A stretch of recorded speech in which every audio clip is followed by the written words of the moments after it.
Okay जी, this is the second part of the chapter homeostasis, जिसमें सबसे पहले हम एक्सक्रीटरी सिस्टम मैन कंप्लीट करेंगे, देन हम एनिमल पे जाएंगे, देन हम लिवर को डिस्कस करेंगे, एंड देन हम फिर kidney stone, kidney disorders, kidney treatment and then thermoregulation.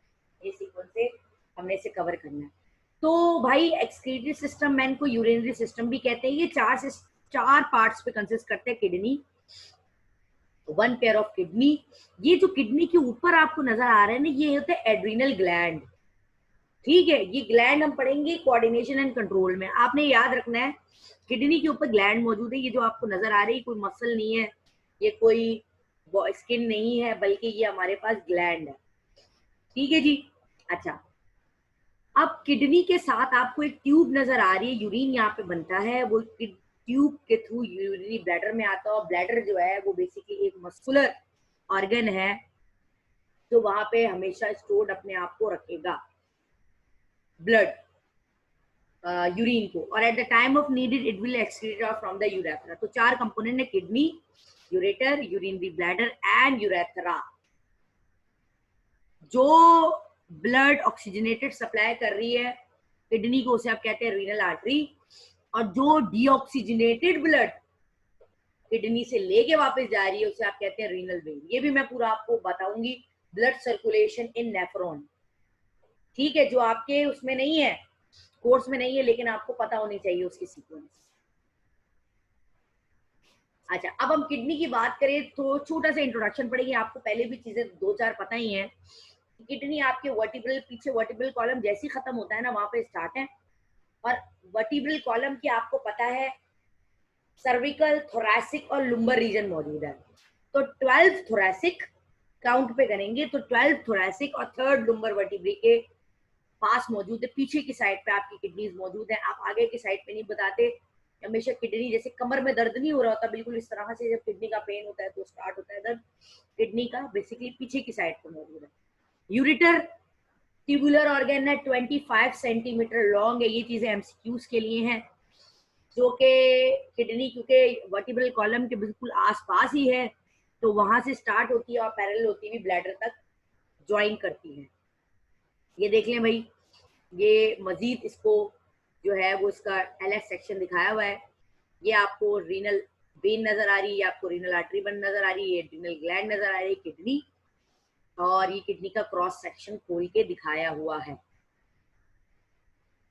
अब हम ब्लैडर की बात करते हैं, तो आपको पता है ये ब्लैडर का एलएस सेक्शन दिखाया हुआ है। ब्लैडर होलो डिस्टेंसिबल मस्कुलर ऑर्गन, मसल से मिलके बना है, पेल्विक कैविटी में आपके मौजूद है। पेल्विक रीजन, हिप, पीछे हिप, आगे pelvic cavity, and serve as a urine reservoir.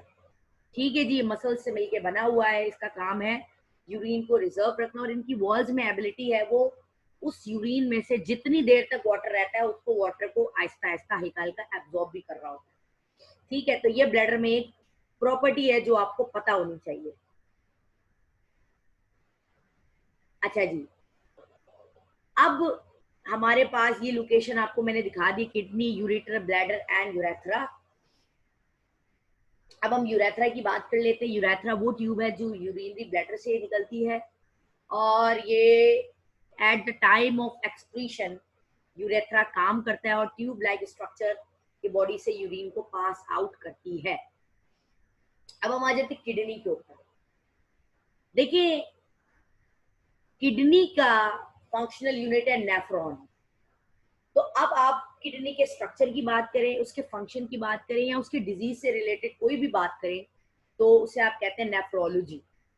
तो यहाँ पर जब आप किडनी स्पेशलिस्ट के पास जाते हैं तो कहते हैं नेफ्रोलॉजिस्ट के पास जाना है हमने।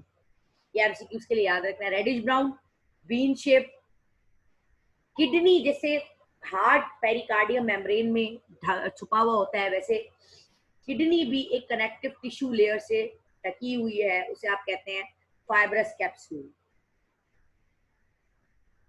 हम देखते हैं लेटरल साइड कॉन्वेक्स है, अंदर की साइड कॉन्केव है। ये आपको पता है कि बाहर की साइड थोड़ी सी चांद की टाइप है, that is called convex, and अंदर की साइड कॉन्केव शेप मौजूद है।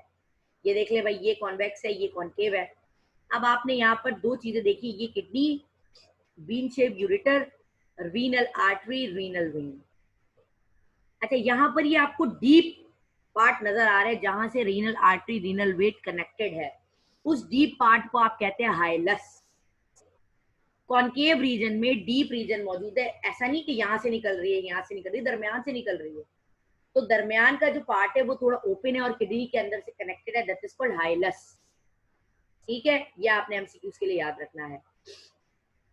अब हम जरा अगर स्ट्रक्चर की बात करें तो आप ये देखिए, the outer region is called cortex while the inner region is called medulla.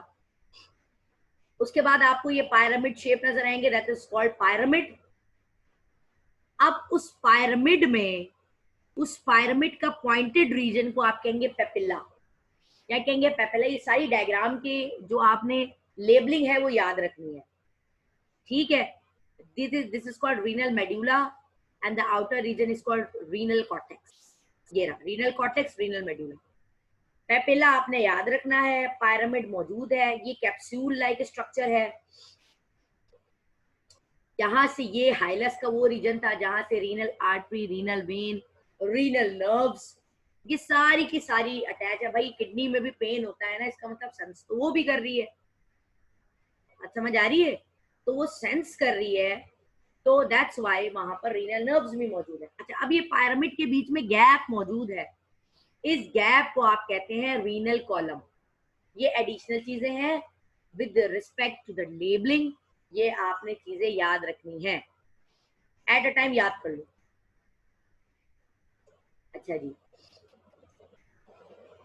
अच्छा, अब जो नेफ्रॉन है, ये एक किडनी में 1 मिलियन नेफ्रॉन है, तो 2 किडनी में 2 मिलियन नेफ्रॉन हुए। और nephron is the functional unit of kidney, ठीक है।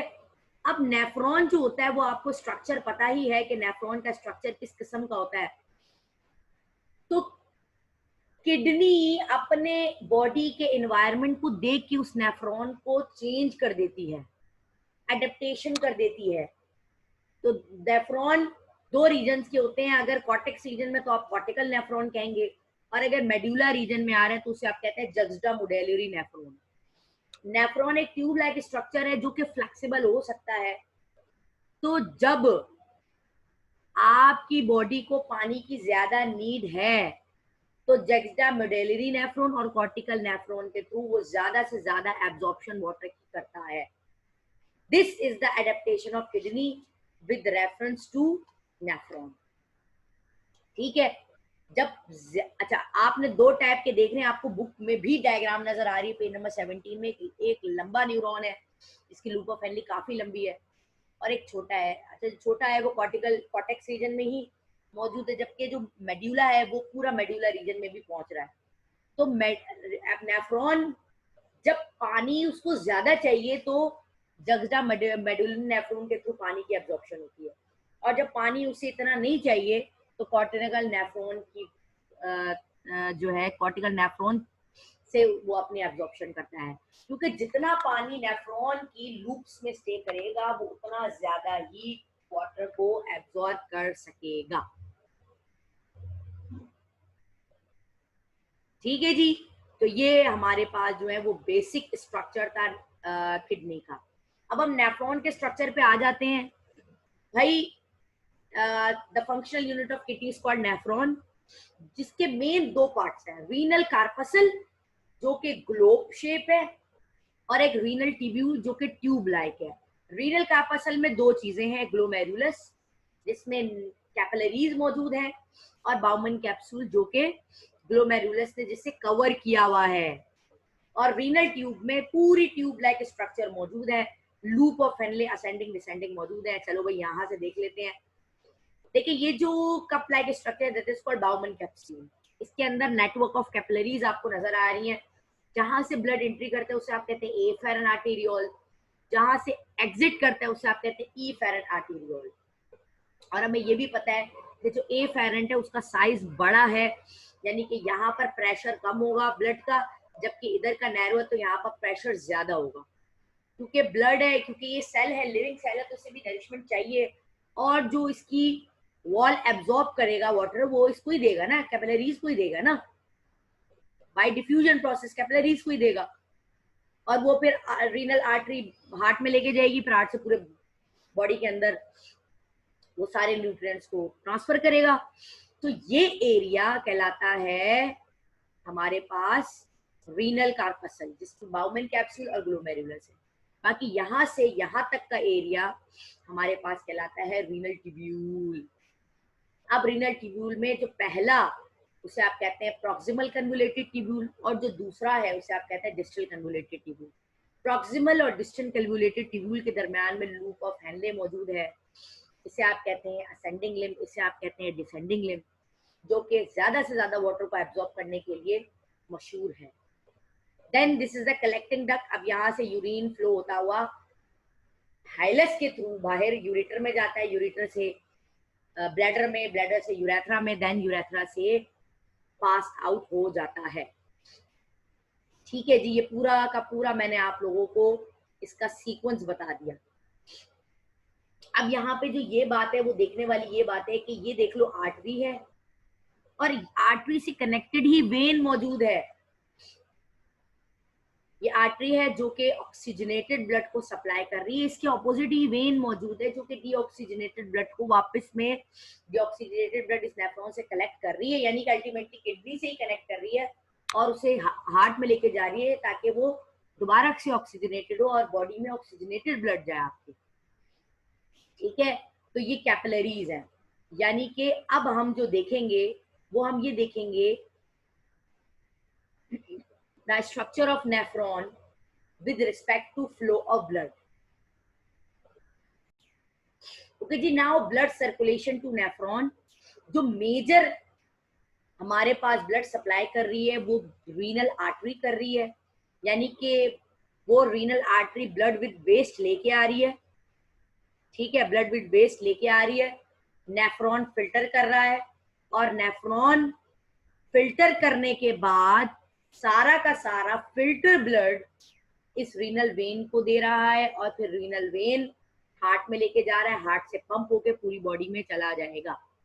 तो इसका मतलब बेसिकली ये वो ब्लड है जो क्लियर होगा, और जो क्लियर कौन करेगा, वो नेफ्रॉन करेगा उसे क्लियर। ठीक है जी, कुछ इस तरह से सीक्वेंस होती है, देख लें। ये यहाँ से स्टार्ट हुई है, ये पूरी डिसेंडिंग लिम्ब में जाया, देन असेंडिंग लिम्ब, और देन रीनल वेन से होता हुआ, ये रीनल वेन से होता हुआ बॉडी के अंदर वापस चला गया। तो यहाँ पे एमसीक्यूज के लिए आपने क्या चीज याद रखनी है कि रीनल आर्टरी में ब्लड विद वेस्ट, जबकि रीनल वेन में फिल्टर ब्लड मौजूद है। अब आप जरा पाथवे देख लें ब्लड फ्लो का। पाथवे इस तरह से होता है, ये फ्लो चार्ट है, अगर आप इसको याद कर लें आपको इजी समझ में आ जाएगा। ये 1 2 3 यहाँ लिखा हुआ है, 1 2 3 4 5 6 7 8 9। सबसे पहले जो आर्टरी रेड वाली रीनल आर्टरी, ब्लू वाली रीनल वेन। आधा रीजन कॉर्टेक्स में मौजूद है, आधा रीजन मेडुला में मौजूद है। तो पहला आर्टिकुलेट आर्टरी ब्लड लेके आती है, देन इंटरल्यूबुलर आर्टरी में जाता है ब्लड, देन एफेरेंट आर्टेरियोल्स में जाते हैं, और एफेरेंट का साइज मैं पहले बता चुकी हूँ, the size of the efferent is wide while the size of efferent is narrow। तो जहां ज्यादा वाइड है वो वहां पर ब्लड फ्लो आराम से होगा, जो नैरो है वहां ब्लड फ्लो स्पीड में होगा। देन ग्लोमेरुलस, ये रहा fourth one, glomerulus, then efferent arterioles, then peritubular capillaries. अब आपने ये याद रखना है, जो प्रॉक्सिमल कन्वोलेटेड ट्यूब्यूल में आती हैं वो अब आती हैं पेरिट्यूबुलर कैपिलरीज, इन इस एरिया को कवर करती हैं। ठीक है जी, अब ब्लू, ये रेड खत्म हो गया, इसका मतलब आर्टरी यहाँ तक खत्म हो गया। अब आ जाओ वेन पे। अच्छा, जो नंबर 7 यानी कि आर्टरी और वेन एक पॉइंट पे कलेक्ट हो रही है, उल्टा डायरेक्शन, यहाँ पे ब्लड इस तरफ जा रहे हैं तो यहाँ पे ब्लड ऊपर जा रहे हैं, नीचे जा रहे हैं तो ऊपर जा रहे हैं, उसे आप कहते हैं वैजा रेक्टा। जहां पे ब्लड अपोजिट डायरेक्शन में जाता है उसे आप कहते हैं वाजा रेक्टा। क्या कहते हैं? वासा रेक्टा। अब वासा रेक्टा में क्या फ्लो हो रहा है? वासा रेक्टा में ये पॉइंट है, वासा रेक्टा में, यानी कि vasa recta is a connection between artery and vein, जहां पर दोनों मिक्स हो रहे हैं। ठीक है, और उनमें अपोजिट डायरेक्शन में फ्लो कर रहा है। आप ये देखें, यहाँ पर नीचे की तरफ जा रहे हैं तो यहाँ पर ऊपर की तरफ जा रहे हैं, it is called vasa recta. Then हमारे पास ये आठवें पे interlobular vein, then articulate vein. इस स्टार्ट भी आर्टिकुलेट से हुआ था और दूसरे नंबर पे भी इंटरलोब्यूलर था, तो सेम चीजें हैं। अगर आप थोड़ा सा 5 मिनट दें इसको तो आप ब्लड फ्लो की डायरेक्शन इजी याद कर सकते हैं।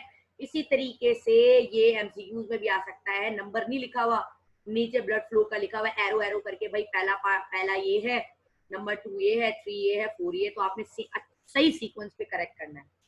ठीक है, तो आपने इस तरीके से इस ब्लड फ्लो के टॉपिक को तैयार करना है। देन अब हम बात करते हैं कि फंक्शन क्या है nephron. The function of nephron is urine formation. तो यूरिन फॉर्मेशन के लिए 3 स्टेप्स की रिक्वायरमेंट है। ग्लोमेरुलर फिल्ट्रेशन, जो ग्लोमेरुलस में हो रहा है, देख लें, ग्लोमेरुलस में और बाउमन कैप्सूल में। सेलेक्टिव रीअब्जॉर्प्शन, जो कि प्रॉक्सिमल कन्वोलेटेड ट्यूब्यूल में हो रहा है। ट्यूब्यूलर सिक्रीशन, जो कि डिस्टल कन्वोलेटेड ट्यूब्यूल में हो रहा है। ठीक है, तो नेफ्रॉन के फंक्शन है यूरिन फॉर्मेशन, और यूरिन फॉर्मेशन 3 बेसिक स्टेप्स में इन्वॉल्व है। Glomerular filtration, selective reabsorption, tubular secretion. Glomerulus filtration, देखिए जी, ग्लोमेरुलस फिल्ट्रेशन को प्रेशर फिल्ट्रेशन और अल्ट्रा फिल्ट्रेशन भी कहते हैं। ये आपने एमसीक्यूज के लिए याद रखना है। और मैं आपको बता चुकी हूँ इस ग्लोमेरुलस के अंदर ब्लड कैपिलरीज मौजूद है, जो कि एफेरन आर्टेरियोल्स है, जो कि जिसका साइज थोड़ा सा, एफेरन आर्टेरियोल जिसका साइज थोड़ा बड़ा है, वाइड है, जबकि ईफेरन जिसका साइज पतला है। तो कम आ रहा है यहाँ पर, कम फ्लो ब्लड फ्लो हो रहा है, जबकि यहाँ ज्यादा हो रहा है। तो इसकी वजह से एक प्रेशर जनरेट हो जाता है, जिस इज कॉल्ड ब्लड प्रेशर, और इससे आप कहते हैं हाइड्रोस्टैटिक प्रेशर। ठीक है, तो ग्लोमेरुलस इस स्टेप को ग्लोमेरुलस फिल्ट्रेशन या अल्ट्रा फिल्ट्रेशन क्यों कहते हैं, प्रेशर फिल्ट्रेशन क्यों कहते हैं, ये तो समझ आ गया, प्रेशर जनरेट कर रहा है। अल्ट्रा फिल्ट्रेशन इसलिए कहते हैं क्योंकि इसमें बड़े बड़े जो मॉलिक्यूल्स हैं वो आपके यहाँ पर आने नहीं देता नेफ्रॉन में, यानी कि छांटी कर देता है, फिल्टर कर देता है। अब उनमें बड़े मॉलिक्यूल कौन से हैं, पॉइंट आउट कर लो, याद कर लो एमसीक्यूज के लिए। Protein, RBCs, platelets. ब्लड में से इन तीनों चीजों को छांट देता है और ये आने नहीं देता नेफ्रॉन के अंदर, तभी इसको आप अल्ट्रा फिल्ट्रेशन भी कहते हैं। Number 2, selective reabsorption. Selective reabsorption कहाँ हो रही थी, प्रॉक्सिमल कन्वोलेटेड ट्यूब्यूल में हो रही थी। सेलेक्टिव रीअब्जॉर्प्शन को ट्यूब्यूलर रीअब्जॉर्प्शन भी कहते हैं क्योंकि ट्यूब में ही एब्जॉर्ब हो रहा है। सेलेक्टिव को सेलेक्टिव इसलिए कहते हैं क्योंकि इसमें सेलेक्टेड चीजें एब्जॉर्ब हो रही होती हैं। क्या क्या एब्जॉर्ब कर रहा है ये, glucose, amino acid, vitamins, inorganic salt and water. ये चीजें सेलेक्टिव रीअब्जॉर्प्शन में और ट्यूबुलर एब्जॉर्प्शन में प्रॉक्सिमल कन्वोलेटेड ट्यूब्यूल अपनी इस ट्यूब के थ्रू एब्जॉर्ब कर रहा होता है। ठीक है, ये आपने एमसीक्यूज के लिए याद रखना है। It will absorb glucose, amino acid, vitamins, inorganic salt and water. ये यहाँ पे सेलेक्टिव एब्जॉर्प्शन करता है, दैट्स व्हाई आप इसे कहते हैं सेलेक्टिव रीअब्जॉर्प्शन और tubular reabsorption. Step number 3, tubular secretion. ये रीअब्जॉर्प्शन से अपोजिट प्रोसेस है। पहली बात तो ये नेगेटिव फीडबैक शो करता है। सेलेक्टिव रीअब्जॉर्प्शन एब्जॉर्ब कर रहा है, जबकि ट्यूबुलर सिक्रीशन अपनी यूरिन की पीएच को मेंटेन करने के लिए दोबारा उसमें पानी ऐड करेगा। तो the main purpose of tubular secretion is to maintain the pH of urine. और पीएच कितनी होती है यूरिन की, 4.8 से 7.5 के दरमियान।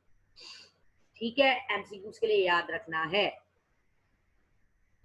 तो ये जो हमारे पास लूप ऑफ हेनले यानी कि ascending, descending, distal convoluted tubule है, ये क्या रिलीज करते हैं, ऐसा हाइड्रोजन आयन और अमोनिया रिलीज करते हैं। इन दोनों की मदद से यूरिन की पीएच को मेंटेन रखते हैं।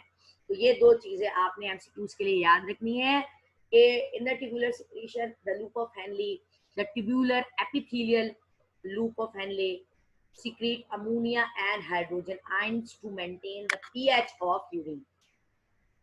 ठीक है, तो ये हमारे पास था रेगुलेटरी फंक्शन ऑफ किडनी और नेफ्रॉन। अब यूरिन की कंसंट्रेशन को मेंटेन रखना, 2-3 लोगों के हाथ में। अगर यूरिन आपका ज्यादा हाइपरटोनिक रिलीज हो रहा है, इसका मतलब रीअब्जॉर्प्शन ज्यादा हो रही है वाटर की, और 99.5% जो वाटर रीअब्जॉर्ब करता है वो वाजा रेक्टा करता है। और मैं पीछे आपको बता के आ चुकी हूँ कि वाजा रेक्टा is the connection between artery and when, जिसमें ब्लड अपोजिट डायरेक्शन में फ्लो कर रहा है। उसी जगह पे 99.5% वाटर नेफ्रॉन एब्जॉर्ब कर लेता है, और इस मैकेनिज्म को आप कहते हैं counter current multiplier mechanism. It is a mechanism in which the urine concentration are going to form. वाजा रेक्टा इन्वॉल्व है जो कि 99.5% वाटर एब्जॉर्ब करेगा।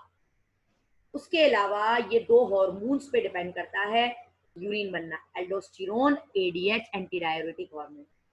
एल्डोस्टेरोन क्या करता है? सोडियम क्लोराइड की एब्जॉर्प्शन बढ़ा देता है। इसका मतलब ये ऑस्मोरेगुलेटरी कंट्रोल भी कर रहा है। एडीएच क्या करता है? एंटी डायरेटिक हार्मोन क्या करता है? वो वाटर की एब्जॉर्प्शन बढ़ा देता है। एडीएच को एंटी डायरेटिक हार्मोन, वैसोप्रेसिन दोनों कहते हैं। ये जब रिलीज होता है, ये जब रिलीज इसको ब्रेन करता है, pituitary gland, posterior pituitary gland करता है, तो इसका काम है water increase the water absorption. Aldosterone increase the absorption of NaCl। जबकि तीसरा भी एक हार्मोन है जिसे पैराथर्मो हार्मोन कहते हैं, जो कि पैराथायरॉइड ग्लैंड रिलीज कर रहा है। इसका काम है कैल्शियम आयंस नेफ्रॉन में एब्जॉर्ब कराना। तो 3 हार्मोन के नाम, aldosterone, NaCl, ADH water, parathormone calcium. इनके थ्रू यूरिन अपनी कंसंट्रेशन मेंटेन रखता है।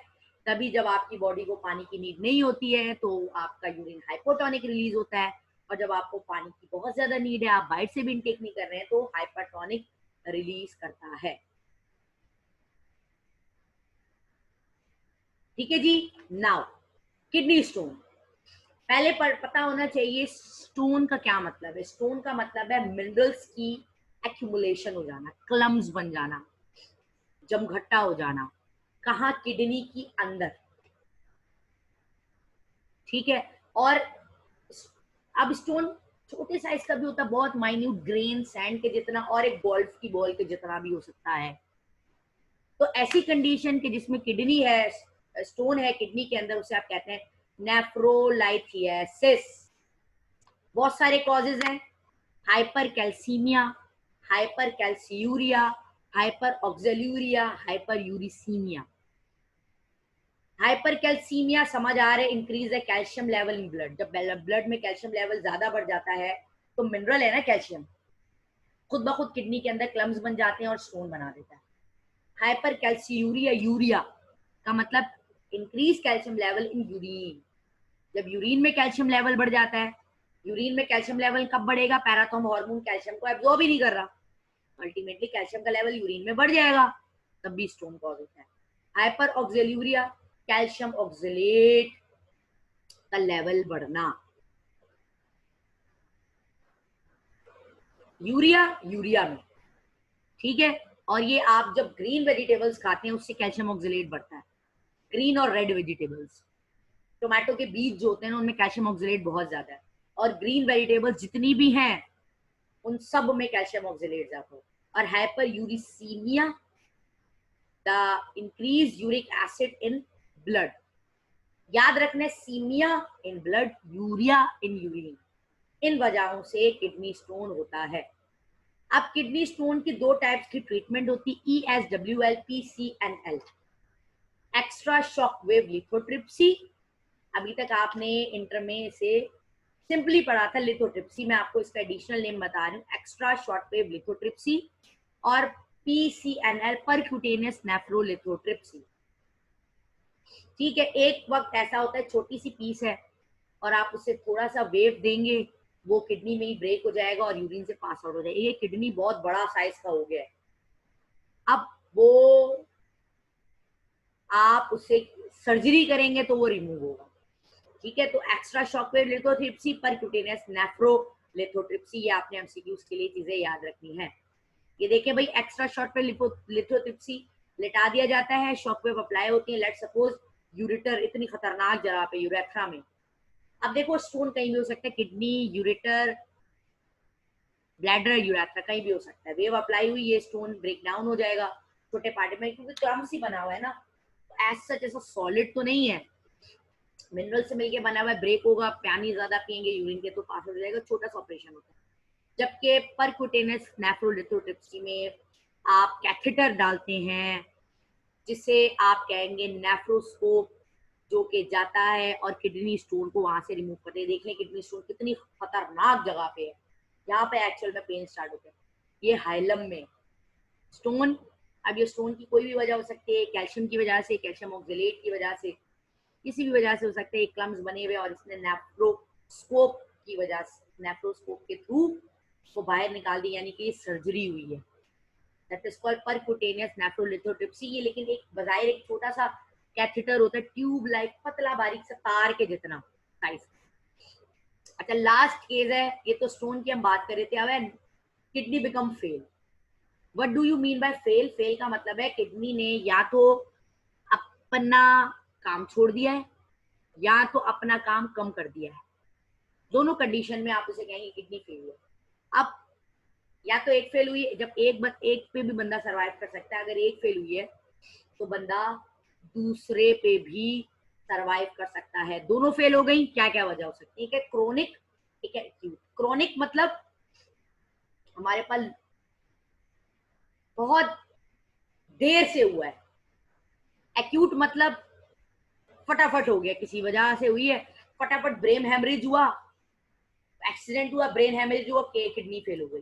क्रॉनिक मतलब लॉन्ग लास्टिंग, बैक्टीरियल इन्फेक्शन की वजह से भी हो सकती है। नेफ्राइटिस, नेफ्राइटिस मतलब कोई भी किडनी डिसऑर्डर हो सकता है, चाहे वो आपका स्टोन हो, चाहे वो आपका बैक्टीरिया या वायरल इन्फेक्शन हो। ज्यादातर किडनी फेलियर में बैक्टीरियल इन्फेक्शन इन्वॉल्व होता है, वायरल से ज्यादा बैक्टीरियल इन्फेक्शन इन्वॉल्व। और हाई ब्लड प्रेशर, इसकी वजह से भी किडनी फेल हो जाती है। एक्यूट हेमरेज, हेमरेज मैंने आपको ट्रांसपोर्ट चैप्टर में भी बताया, स्ट्रोक जिसे कहते हैं, ब्लड सप्लाई ब्रेन की बंद हो गई। Diuresis and obstruction of bladder and urethra.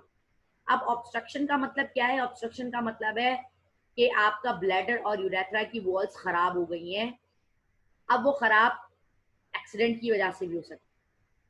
अच्छा एक्सीडेंट की वजह से कैसे होंगी? कि बहुत खतरनाक एक्सीडेंट हुआ है और वो एक्सीडेंट इस तरह का हुआ है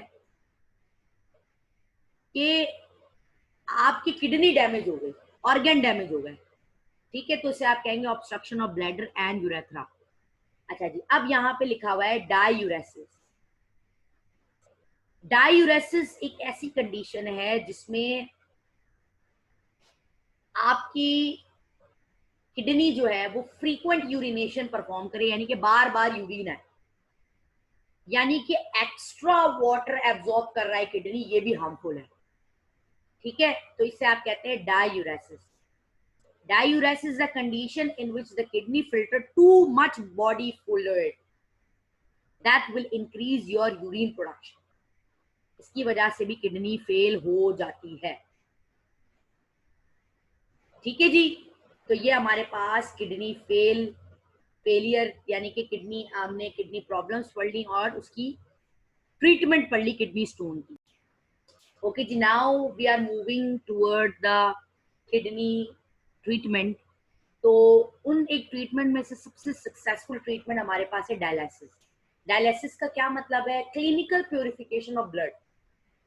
आर्टिफिशियल मेथड के थ्रू आप अगर एक ब्लड को प्योर करते हैं, साफ करते हैं, क्योंकि किडनी का भी यही काम है ना, किडनी अब फेल हो चुकी है, खराब हो चुकी है दोनों, अब बंदा किसी काबिल नहीं रहा है, तो अब उसकी बॉडी के अंदर से एक्सेस वेस्ट प्रोडक्ट तो निकालना है, तो एक मेथड फॉलो किया जाता है, आर्टिफिशियल मेथड आता है डायलिसिस, और इसे रीनल डायलिसिस भी कहते हैं। आपको पता है रीनल हम हमेशा किडनी के लिए यूज करते हैं, तो दो टाइप्स के रीनल डायलिसिस हैं, एक हीमोडायलिसिस कहलाता है और एक पेरिटोनियल डायलिसिस कहलाता है। This is the haemodialysis, haem blood dialysis artificial machine, ये आर्टिफिशियल मशीन है, ये देख लें भाई, आर्टिफिशियल मशीन है, दो कैथेटर डाले जाते हैं, एक कैथेटर जो कि इस डायलिसिस मशीन में लेके जा रहा है और एक जो प्योरीफाई करके वापस लेके आ रहा है। It's a very painful process.